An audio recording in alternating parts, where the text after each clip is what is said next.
Hey, you guys, welcome to Fantasy Island, where everything is my way. Hit the like button on your way in and enjoy, because y'all, the reactions. Hey, you guys, welcome back.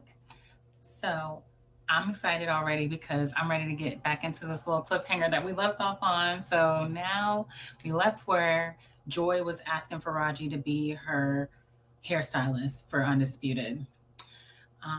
Let's see, let's bring it up so you guys can see too. Okay. So, in approximately September 2016, Undisputed started. Okay, September. Miss Taylor requested Miss Faraji to do her hair. In approximately November 2016, after not allowing anyone to touch his hair, Mr. Bayless also requested Miss Faraji to do his hair. It's giving. She's doing such a great job with everybody else. She might as well do mine too. But it's funny that he wouldn't let anyone else touch his hair. And then, boom, 2 months later, oh, yeah, but you can. I wonder, we'll see. We'll see what they have to say. Mr. Dixon gropes Miss Faraji after putting her on Undisputed. I guess he did put her on there. He put Joy on there. Joy requested she get on there as her hairstylist. So technically, and he probably okayed it because Joy requested it. So he did put her on Undisputed. Okay. On January 14, 2017, Miss Taylor had her birthday party at Pearl's Rooftop in West Hollywood. Ooh. Miss Faraji and other Fox employees who were invited attended as it was a party of their job duties to appease talent, and a birthday party is an important event. Okay, that makes sense. As usual, Mr. Dixon was heavily drinking. Oh, shade. Buying drinks for everyone on a Fox credit card. And blustering that everything purchased was on Fox's dime. Oh my gosh! She's telling all his business. Why is this relevant to? I mean, I guess it speaks to his character. I guess. I just think this is hilarious that they just added that in there. Like, why is that necessary? She's shady as hell. It said buying drinks for everyone on a Fox credit card and blustering that everything purchased was on Fox dime. As Miss Faraji was standing near the bar facing the crowd, Mr. Dixon approached her. He asked the bartender for a drink and then placed his arm on Miss Faraji's lower back. Here we go. The little touchy, friendly. Oh, yeah, groups. Okay. He asked how she was doing, if she was having fun, and if she wanted a tequila shot. Okay. Miss Faraji felt very uncomfortable by his unsolicited touching and responded, "No, thank you." Mr. Dixon then moved his hand lower. "No, thank you." She ain't say, "Get out my face." The fuck? She ain't do none of that. She said, "No, thank you." And he said, "Oh, no means yes, and yes means anal." Basically, like, I just don't understand how she says no, thank you. And he thinks, okay, this is my chance to grab her ass. I don't understand. It don't even make sense in the story. Why? Why? I can't excuse it. It doesn't make any sense. Miss Faraji was mortified, exactly, but quickly thought to fake an incoming call to escape from the situation. Hey, I got a call. All of a sudden, I gotta go expeditiously. Miss Faraji did not know who to turn to, but as she knew Miss Taylor was sleeping, she keep throwing this in there. As she knew Miss Taylor was sleeping with Mr. Dixon, she turned to her. Surprisingly, Miss Taylor responded to "get over it," not "get over it," and explained that she herself only had her job because Mr. Dixon, and that Miss Faraji only had her job because Miss Taylor requested her. I just said that. Oh my God. She warned that Mr. Dixon could take both away. Damn. Well, there you have it. That's why you don't want no messy mess like that, because now this man that she don't know, she didn't even know was her boss when she was getting to know him. That's how much she didn't know him. is now capable of her losing her job if she doesn't make him happy, because it's not like she got that job from merit. She got that job from this person. So if this person loses interest or is turned off from her, that's there you go. You out. Dang. Miss Faraji was terrified, see? She warned her too. Remember yesterday I was saying she warned her, she was being a good friend. She warned Miss Taylor not to do this shit. Oh my God. Miss Faraji was terrified and then turned to her coworker, Anonymous, the anonymous talent manager, maybe, to discuss the situation. Anonymous responded that Mr. Dixon was disgusting. Oh, disgusting. That the entire situation was sick, but that it wasn't shocking given Fox's culture. That's why the whole thing is in the lawsuit. It's not just individuals. She's saying the culture is what fostered this environment. And a lot of times they say the same thing in the military. When you have training for Sharp, they talk to you about how you can create this environment where people feel comfortable stepping up their advances, and especially unwanted advances. So you can't just be doing innuendos, making sexual innuendos, and doing inappropriate things at work, doing inappropriate like gestures at work, because that can foster an environment where people are more likely to do something out of pocket. If they know that you saying something sexual in nature or doing something that could be perceived as sexual will get you axed, will get you kicked out, there's more of a fear there. But if everybody's like, "Oh, it's cool. That's just how we are," then that's just how it is. You foster that environment though. That's interesting. And that Miss Faraji should remain quiet if she wanted to keep her job. Ooh, not both of them saying don't say nothing if you want to keep your job. That it was one thing when Joy was doing what she was doing, because Joy chose what she chose. Faraji did not choose this life. She didn't even know. She just found out after he groped her that the only reason she has her job is because he wanted access to her and Joy. So now she's trying to figure out, okay, the only reason I have this job is because he wants to sleep with me and I don't want to sleep with this man. Which girl? You one of many that don't want to sleep with this man. He just don't look the part, right? Oh man. And he's married. And she's married. Oh, I guess Joy isn't married anymore, since they done found out that she was cheating. And she got that divorce. That was in the last one. So yeah, I guess she's not married. Just he's married though, and they still keeping it on the low. And she's still telling her friend, "Hey, let him do what he want, because I want to keep my job." That's messed up. You can make your own choices, but you can't tell her, "Oh, don't defend yourself." That's wild. As a single mother who needed the job to support her son, Miss Faraji had no choice but to remain silent. Um, I don't like that. I don't like that. As a single mother who needed the job to support her son, Miss Faraji had no choice but to remain silent. Didn't she come from a high-end salon before she got to Fox? She was at a high-end salon doing high-end clients' hair, and they pulled her from there so she can go. And I don't know how old her child was. I don't know what her expenses are. But if she's already at a high-end salon, she's at least that qualified, right? So she goes from there to Fox, steps it up. Even if she leaves Fox, she could go somewhere else and make decent money. It doesn't make any sense for her to be like, "Oh, I had to stay at Fox to support my child." I think that's cap. That's just like, okay, the strippers. The strippers that are like, "Oh, I'm only stripping to pay for my tuition."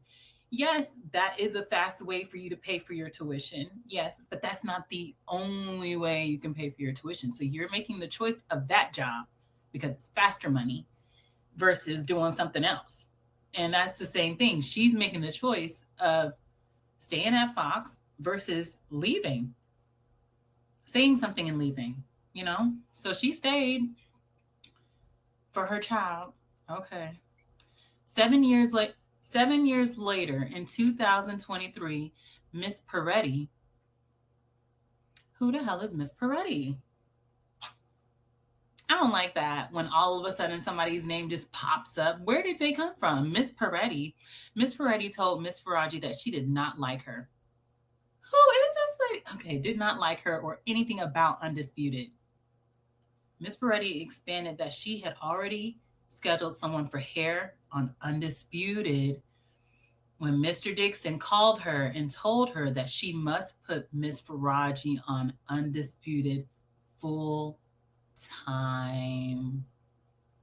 He pulling all the strings. She thought she got this job because she was good and her friend was doing whatever, and that was her business, but she earned her position. And girl, no, he made you have that job.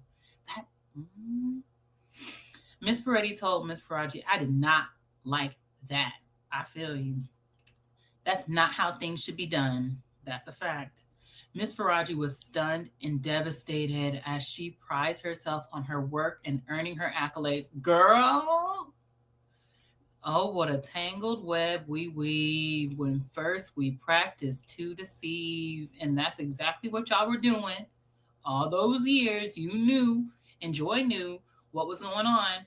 You might not have known like how deep, but you knew a lot of inappropriate shit was going on, and you ain't say nothing until it started involving you. And that's the problem that a lot of people have with these whistleblowers. It's like, oh, you didn't care about the culture until it started affecting you negatively. Then all of a sudden, we gotta change things.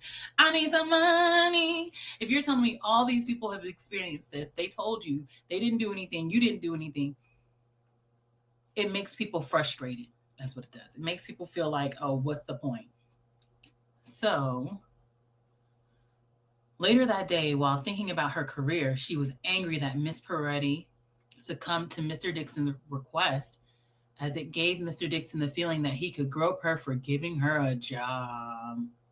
Now you blaming everyone but yourself for continuing this messy situation. Like everyone that you're blaming, yeah, they did play a part, but you played the biggest part, and you were the main star.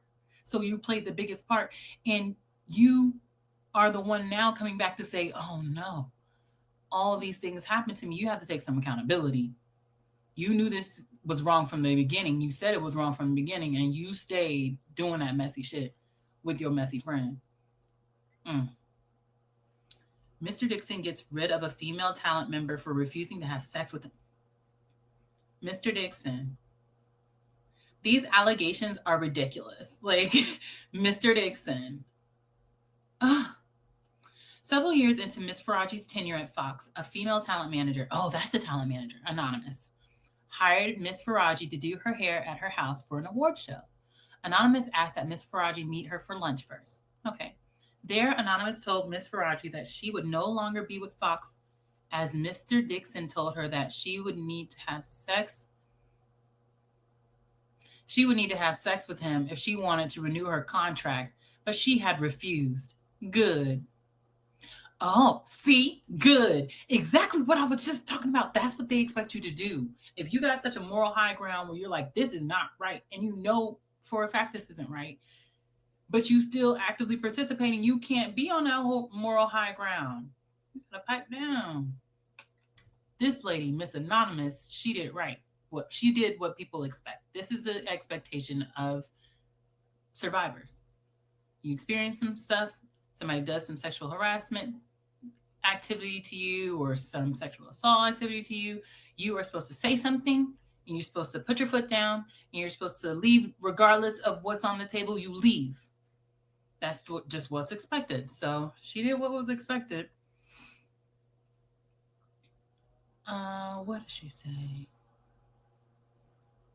Anonymous further conveyed that Mr. Dixon was doing this to other women talent.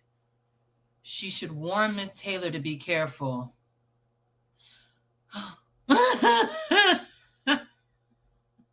That's really funny that she wanted to warn Miss Taylor when Miss Taylor is the one that told Faraji that all this stuff was happening first. And that was happening. Well, yeah, what's happening? She was getting something for that. She wasn't saying no like the other women. A talk show host had recently reported Mr. Dixon. Dang, well, where was that? Oh, maybe it wasn't a lawsuit. That's why we don't know.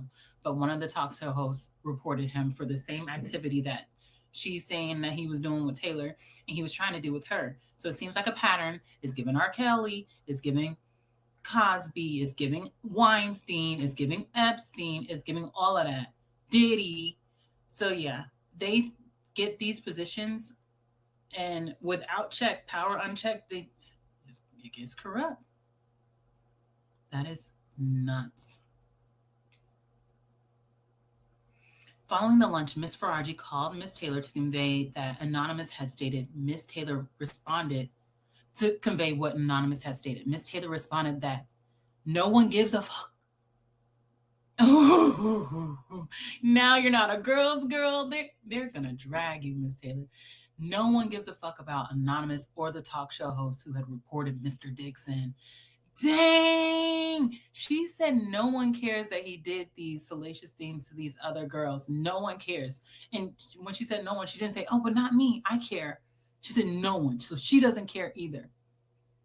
That's why she's part of the villain side. That is insane. Mm-mm-mm. Miss Faraji later observed that Miss Taylor's remark appeared accurate, as no actions were taken to address the concerns raised. Dang, no one cared. It wasn't just her, it was a systemic issue. If it was not already apparent, it became even more clear that Fox enabled high ranking individuals to abuse their authority, exerting undue control over female talent and employees. Oof. But we back. Fear permeated the workplace as stories of mistreatment circulated. As one example, Mr. Dixon deliberately assigned a female talent manager who had been harassed and reported it to a show set up to fail. When the show inevitably failed due to his sabotage, that's an allegation, he used its failure as justification to terminate her employment. Ooh, how they can put you there, they can take you out, is what they're showing. It's abuse of power. In another instance, a coworker who frequently cried in the hallway due to relentless sexual harassment was fired just 1 week after reporting it. These repeated incidents reinforced an atmosphere where speaking up seemed futile and dangerous. So that explains why she didn't leave, why she didn't do what the other people did. She was afraid that she would lose her job and maybe get blacklisted. You don't know what he's telling other people about her now that she's out of there, or any of these other women. Ooh, y'all remember Devil Wears Prada, where she was like, the biggest disappointment. And in fact, she was actually the best assistant she'd had. Very innovative, very smart. Yeah, that's how they do. When they're done using you, some people, they tarnish your name. Well, that is it for today, you guys. We're going to continue reading, but I need a break. Dang. Hit the like and subscribe on your way out. Love you. Bye. Make sure you like, comment, and subscribe, and turn your notification bell on so you know when I'm posting. See you soon.